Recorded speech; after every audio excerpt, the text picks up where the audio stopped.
توانائی دیتی ہے, پورا مضمون باندھا ہے. اعلیٰ حضرت کہتے ہیں بیروپیہ تھا, مداری, روپ بدل بدل کے دکھایا کرتا تھا, بادشاہوں سے انعام لیتا تھا. ایک دن اورنگزیب عالمگیر کے پاس آ گیا, کہنے لگا میں روپ بدلوں گا, اگر آپ پہچان نہ سکے تو میں انعام لوں گا.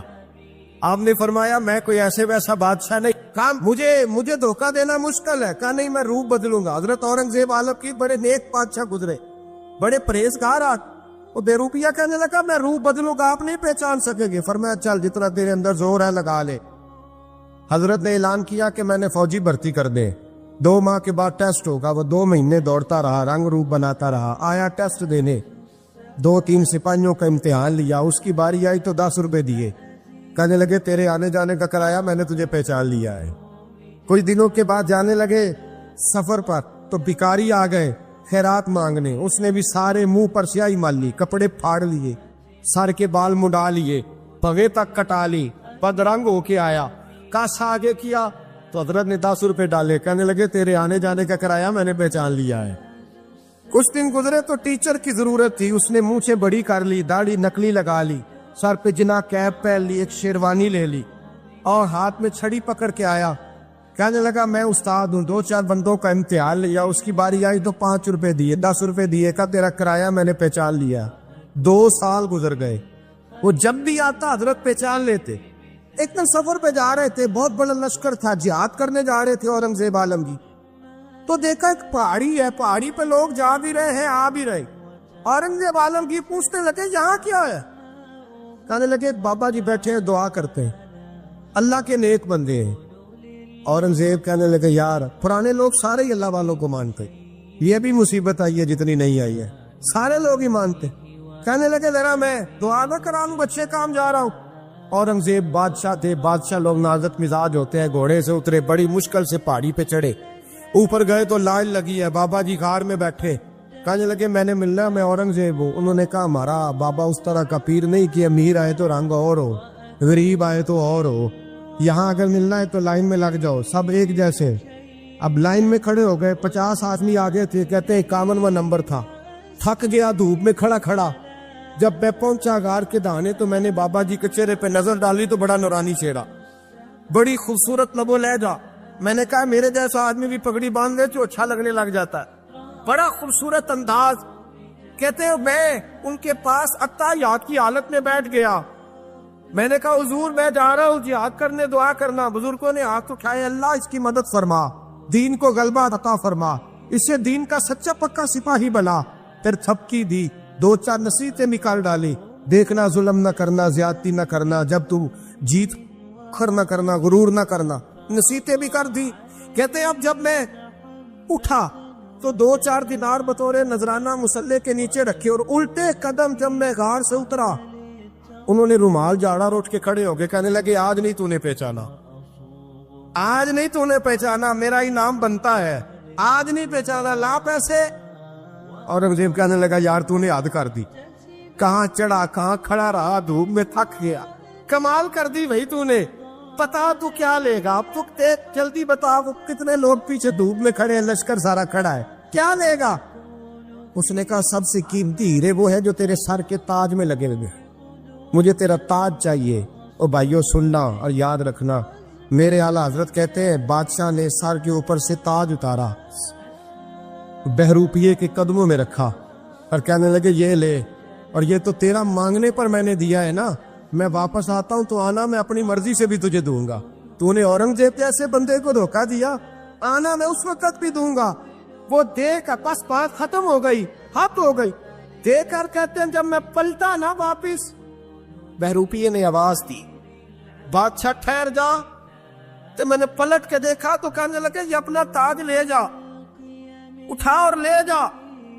میں نے کہا 2 سال بیت گئے تجھے محنت کرتے, آج قابو آیا تو لے جاؤ. کہنے لگا لے جا, مسئلہ سمجھ میں آ گیا. میں نے کہا مجھے بھی تو سمجھانا.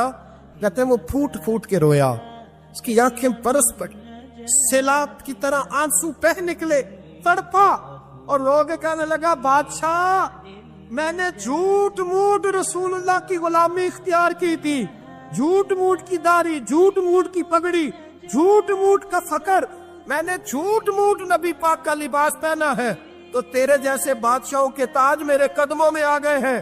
اگر میں سچ مچ رسول اللہ کا غلام بنوں گا تو اللہ کیا کچھ عطا فرمائے، اللہ کتنی نعمتوں سے نوازے۔ میرے اعلیٰ کیا فرماتے ہیں؟ اعلیٰ حضرت فرماتے ہیں فرشتے بھی کرتے ہیں تعظیم میری۔ کون جی؟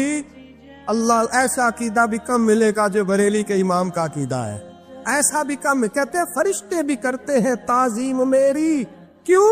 فرمانے لگے فدا ہو کے ان پر یہ عزت ملی۔ بغداد کے ایک درویش عالم تھے، تو وہ جب بھی نماز پڑھاتے نا تو کسی تاجر کی 2 بیویوں کے بارے میں دعا مانگتے۔ توجہ ہے میری بات پر؟ نماز پڑھاتے تو کہتے اللہ اس تاجر کی 2 بیویوں کو اپنی خاص رحمتیں عطا فرما۔ ایک دن لوگ ان کے گرد اکٹھے ہو گئے، کہنے لگے بابا جی بتائیں تو صحیح وہ بیویاں کون تھی جن کے لیے آپ دعا مانگتے؟ تو فرمانے لگے میرے شہر کا ایک تاجر تھا، بہت بڑا تاجر تھا، مالدار تھا پر بے اولاد تھا۔ اسے بغداد سے ملک شام جانا پڑتا تھا تجارت کرنے، اور کئی مہینے اسے شام کے ملک میں رہنا پڑتا تھا۔ اس نے اس طرح کیا کہ وہاں بھی ایک شادی کر لی۔ توجہ ہے نا میری بات پر؟ کیا کر لیا اس نے؟ دوسری شادی کرنا مرد کے لیے جائز ہے، تیسری کرنا بھی، چوتھی کرنا بھی بھیا کا وقت، مگر اگر انصاف کر سکے تو۔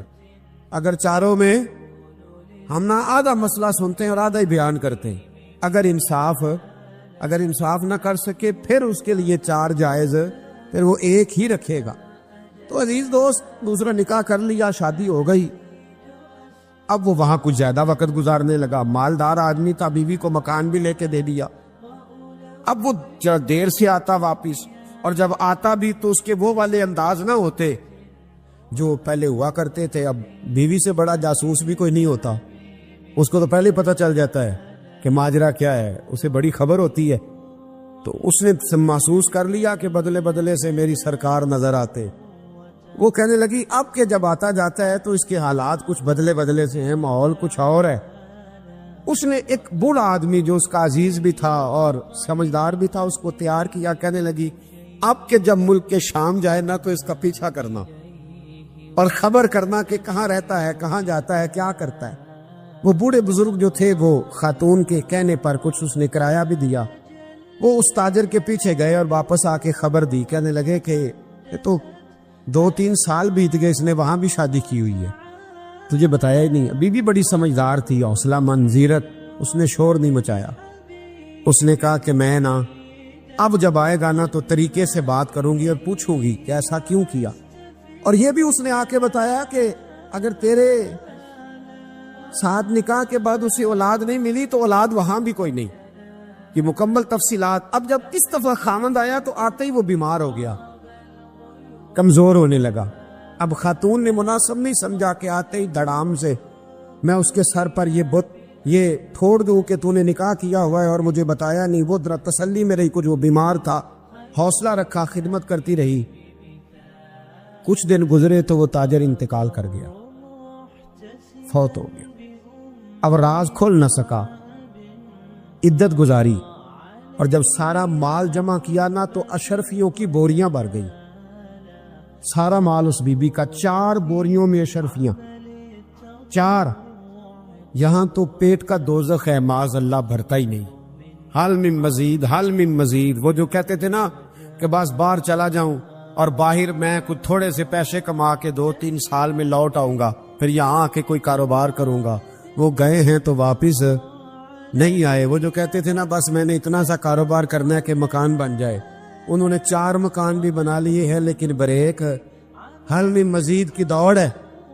اب 4 بوریاں اس عورت نے چھپائے رکھی، کوئی بندہ نہیں جانتا بغداد میں کہ ملک کے شام میں تاجر کی دوسری بیوی بھی ہے۔ جب وہ فارغ ہوئی تو اس نے اس بوڑھے جاسوس کو پھر بلایا اور 2 بوریاں اونٹ پہ رکھی، خود بھی ساتھ بیٹھی اور ملک شام گئی۔ اللہ اکبر۔ وہ بزرگ کہتے ہیں میں ایسے نہیں دعا کرتا، اس کو جا کے کہنے لگی میں اکیلی وارث نہیں ہوں، آدھے کی وارث تو بھی ہے، میں اکیلی وارث نہیں، یہ تقسیم وراثت ہے، آدھی کی وارث تو بھی ہے، تو رکھ اپنے پیسے، مجھے پتا ہے اس نے نکاح کیا تھا پر مجھے بتایا نہیں تھا، تو رکھ اپنے پیسے، میں تجھے دے رہی ہوں، آدھے تیرے ہیں آدھے میرے ہیں۔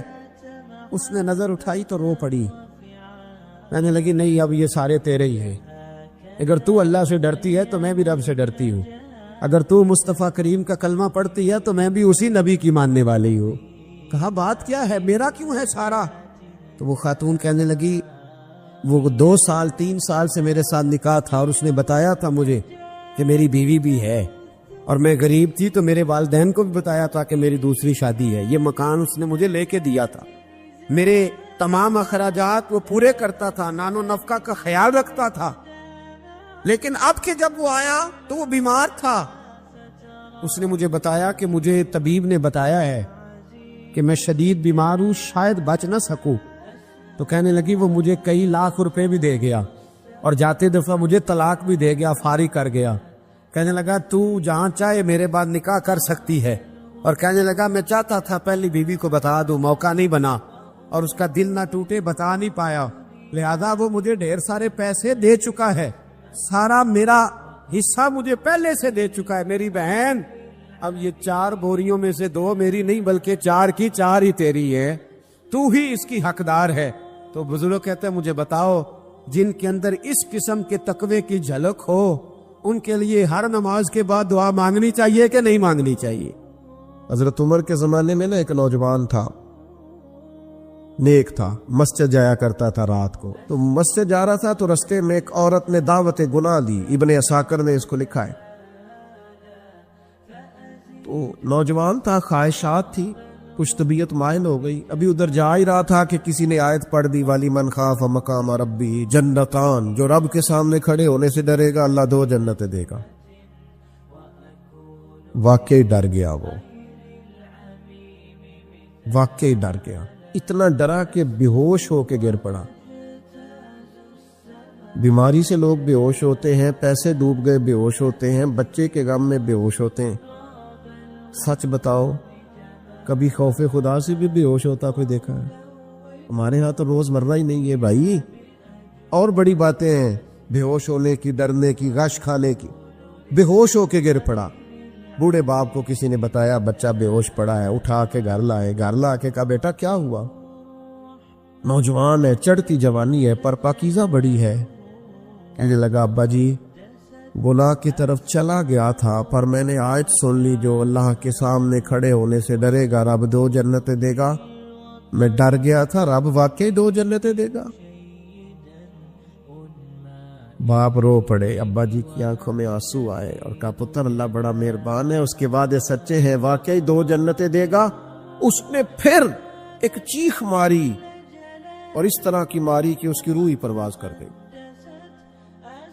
روح ہی پرواز کر۔ کشتگانے خنجر تسلیم را، عشق کی خنجر سے قتل ہو گئے لوگ۔ صبح حضرت عمر کو پتا چلا کہ انہوں نے تو رات جنازہ بھی پڑھ دیا، تدفین بھی کر دی۔ جناب عمر فرمانے لگے اتنا نیک نوجوان خوف خدا سے دنیا سے چلا گیا، مجھے کیوں نہیں بلایا میں جنازہ پڑھتا؟ فاروق اعظم فرما رہے ہیں میرا شوق تھا میں اس کا جنازہ پڑھتا۔ کہ حضور